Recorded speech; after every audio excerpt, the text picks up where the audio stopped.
Hello friends, let us now learn some important points about first perinatal asphyxia and then hypoxic ischemic encephalopathy. So if you see what is perinatal asphyxia, if the baby is unable to initiate breathing and to sustain breathing, then we call it as perinatal asphyxia. Now, here the child has some causes. Whatever the cause may be, it can be antenatal causes or intranatal causes or it can be postnatal causes. Okay, because of all these causes, the child will develop hypoxia, hypercapnia and the child will develop acidosis.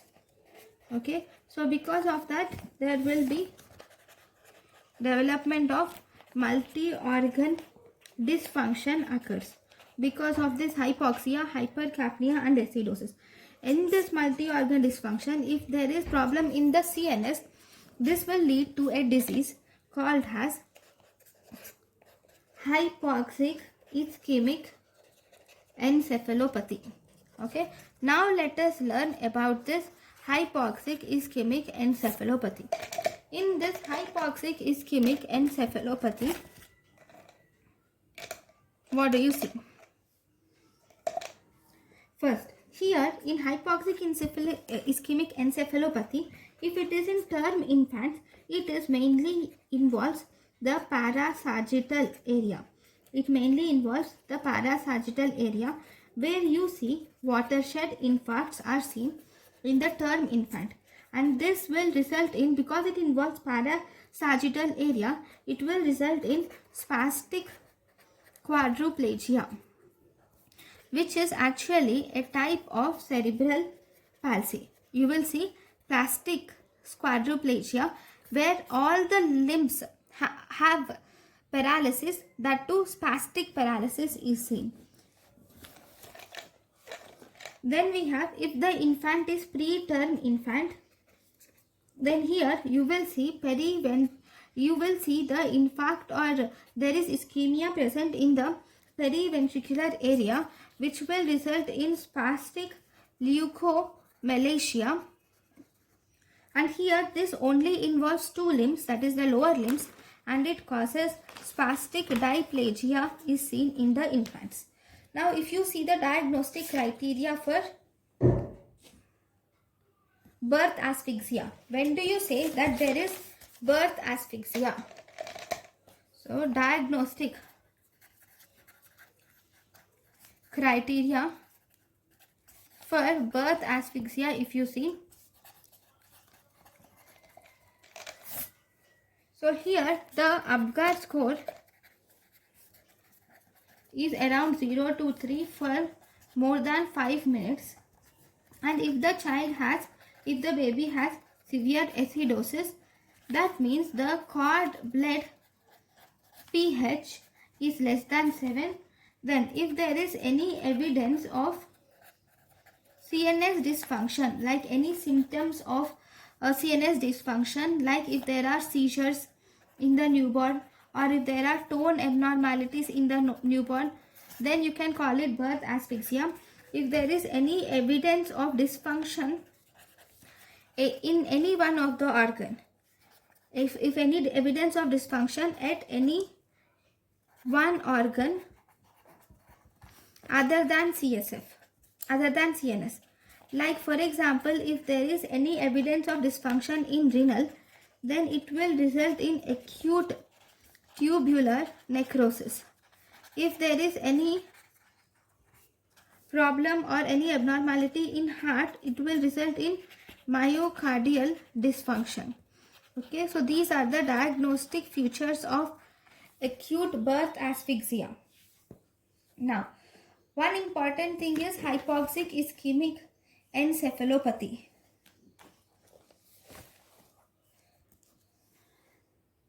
So what happens in hypoxic ischemic encephalopathy? Hypoxic ischemic encephalopathy will, here there is, because of hypoxic ischemic encephalopathy, there is permanent damage to the central nervous system, which will result in either neonatal death, or this has resulted in cerebral palsy, or it will result in developmental delay. Right? So the staging of staging of hypoxic ischemic encephalopathy is very important. So if you see, we have stage 1, 2 and 3. Okay. First, if you see level of consciousness. In the level of consciousness, stage 1 baby is hyper alert. Stage 2 baby is lethargic. And stage 3 baby is stuporous and comatose. Then if you see next, 1, 2 and 3. Now if you see the muscle tone in stage 1 baby is normal. In stage 2 baby it is the muscle tone is hypotonic. In stage 3 baby the muscle tone is flaccid. Then if you see the posture of stage 1 baby is normal. Stage 2 baby you will see flexion, and stage 3 baby you see decerebrate posture is seen in stage 3 baby. Then if you see tendon reflexes or clonus. Tendon reflexes or clonus are hyperactive in stage 1, hyperactive in stage 2 also, and in stage 3 it is absent. Now if you see myoclonus is present in stage 1 and 2, absent in stage 3. Morose reflex is strong in stage 1, weak in stage 2, and it is absent in stage 3. If you see pupils are in mydriasis in stage 1. Okay, they are in meiosis in stage 2, and they are unequal, and there is poor light reflex in stage 3. Then if you see the seizures are not seen in stage 1. The seizures are common in stage 2, and there is decerebration is seen in stage 3. Then if you see ECG findings are normal in stage 1. They are low voltage, and then they are changing to seizure activity in stage 2. And the EEG findings in stage 3 are burst suppression will be there to isoelectric is seen. Burst suppression to isoelectric line is seen in EEG. Then if you see the duration of stage 1 will be less than 24 hours. This can either progress after 24 hours. This stage 1 can progress to stage 2, or it might return back to normal. Okay, then if it is stage 2, it is 24 hours to, duration is 24 hours to 14 days. Then in stage 3, the duration is days to weeks.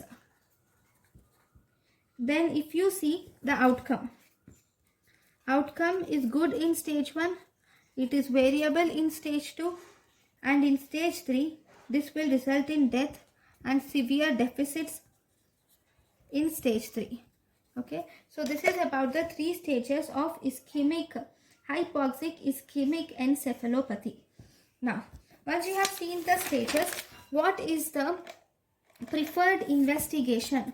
If you were asked what is the preferred imaging modality in hypoxic ischemic encephalopathy, in fact, it is diffusion weighted MRI.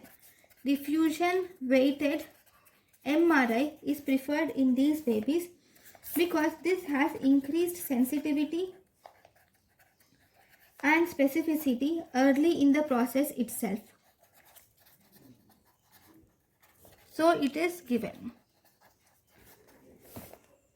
Then CT can also be done for identifying the focal lesions. CT can be done for identifying the focal hemorrhagic lesions and for also identifying the diffuse cortical injury you can use CT scan, and also it is used for seeing the damage or to basal ganglia or damage to any regions of the brain. You use CT scan. Then you can also use USG. USG is actually preferred in preterm infants. It is preferred in preterm infants. Okay, so if you were asked what is preferred in preterm infants, it is USG. In term infants, it is MRI. So this is about the hypoxic ischemic encephalopathy diagnosis. Now treatment. Now if you see the treatment of hypoxic ischemic encephalopathy, here first you should give a supportive care, supportive treatment. In this first NICU, the patient should be managed in NICU with IV fluids should be given to the patient, and the normal blood glucose should be maintained along with the normal temperature should be maintained in the baby. Then we should monitor, and in the monitoring you will have to use a tool. The tool, if you were asked what is the tool used for bedside monitoring in the infants, bedside monitoring in infants with hypoxic ischemic encephalopathy, we use AEEG. What is AEEG? AEEG is amplitude integrated EEG. It is amplitude integrated EEG is used in the baby. Now, if you see the next step is you should induce therapeutic hypothermia. Therapeutic hypothermia is induced. That is, here the temperature is maintained is around 33.5 to 34.5 degrees Celsius.